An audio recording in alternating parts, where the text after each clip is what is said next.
আলাইকুম রহমতুল্লাহ।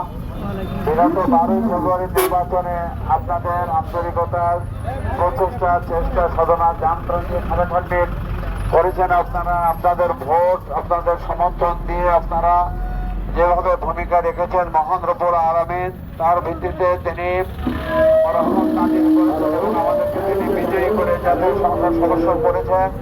এজন্য সে মহান রবের শুকরিয়া জ্ঞাপন করি এবং আপনাদেরকে ধন্যবাদ, মোবারকবাদ জানাই।